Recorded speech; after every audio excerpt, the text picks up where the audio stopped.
तडक्यामध्ये आपलं स्वागत आहे। मी आज तुम्हाला दाखवणार आहे पनीर, जे आपण घरामध्ये बनवू शकतो। हे पनीर खूपच छान बनतं। आता सध्या लॉकडाऊनचे दिवस आहेत, त्यामुळे बाहेर जाणं काही होत नाही, पण तुम्ही हे पनीर बनवलं तर तुम्हाला बाहेरचे पनीर आणायची गरजच पडणार नाही। त्यासाठी लागणारं साहित्य आहे 1 लिटर फुल क्रीम दूध घ्यायचं। त्याला फुल क्रीम दूधच लागतं, गाईच्या दुधाने एवढं छान होत नाही ते पनीर। थोडंसं चवीला मीठ आणि 1 लिंबाचा रस। आता आपण दूध उकळत ठेवूया। आपलं आता दूध चांगलं उकळलेलं आहे, त्याच्यामध्ये आपण आता थोडंसं चवीला मीठ टाकू, म्हणजे पनीर थोडंसं मीठ असलं की छान लागतं।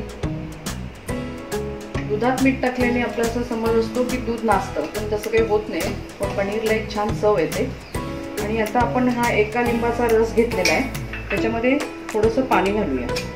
म्हणजे कुठलंही आपण दूध फाटण्यासाठी करतो ना, सायट्रिक ॲसिड किंवा व्हिनेगर काय वापरतो, तेव्हा आपण त्याच्यात थोडंसं पाणी घालूनच ते मिक्स करून घालायचं।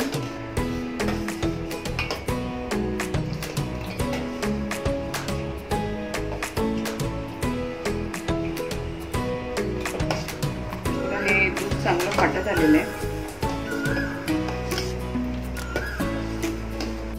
आता हे बघा, आपलं पनीर छान जमा झालंय। गॅस बंद केलाय। आता एक मलमलचं कापड घेऊन ते ओलं करून घ्यायचं आणि त्याच्यामध्ये हे आपण गाळून घ्यायचं।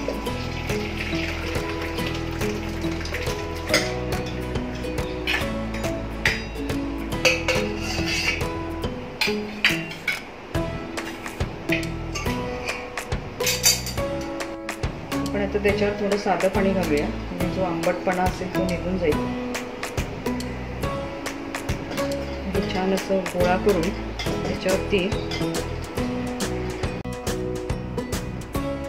आपण याच्यावर वजन ठेवूया, म्हणजे एक्स्ट्रा पाणी ते निघून जाईल। साधारण आपण आता याला 10 ते 15 मिनिटं ठेवू। आता आपण बघूया कसं झालंय पनीर। आता आपण त्याला थोड्या वेळ गार पाण्यामध्ये ठेवू। गार पाणी म्हणजे अगदी चिल्ड पाहिजे। थोडंसं बर्फ टाकूया त्याच्यावर आणि असं साधारण 15-20 मिनिटं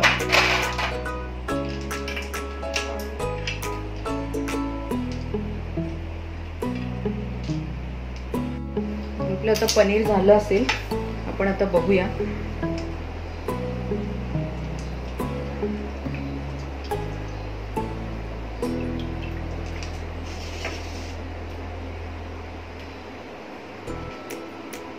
एकदम मस्त पनीर झालंय। तुम्हाला त्याचे पीसेस करून दाखवते।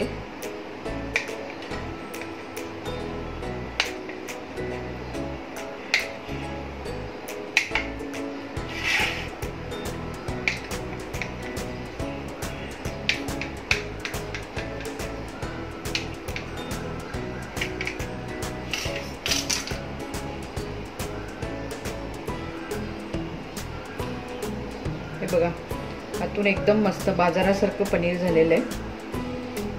आता आपण याची प्लेटिंग करूया। हे जे पाणी गाळलेलं आहे आपण पनीरच्या नंतर जे निघालेलं पाणी आहे, ते फेकून न देता आपण ते सूप करण्यासाठी, आमटीमध्ये घालायला किंवा कणिक मळण्यासाठी वापरू शकतो। त्याचबरोबर आपण जेव्हा परत पनीर करू, ते पाण्याचा वापर आपण दुधामध्ये घालण्यासाठी करू शकतो, लिंबूच्या ऐवजी। त्याच्यामुळे आपण हे पनीरचं पाणी फ्रीजमध्ये साधारण महिनाभर तरी राहू शकतं। आता तुम्ही बघू शकता पनीर किती छान झालेलं आहे। 1 लिटर दुधामध्ये साधारण 200 ते 230 ग्रॅम पनीर आपल्याला मिळतं। तुम्हाला हा जर व्हिडिओ आवडला असेल तर लाईक करा, शेअर करा, सबस्क्राईब करा आणि ती बेल आयकॉन दाबायला विसरू नका। धन्यवाद।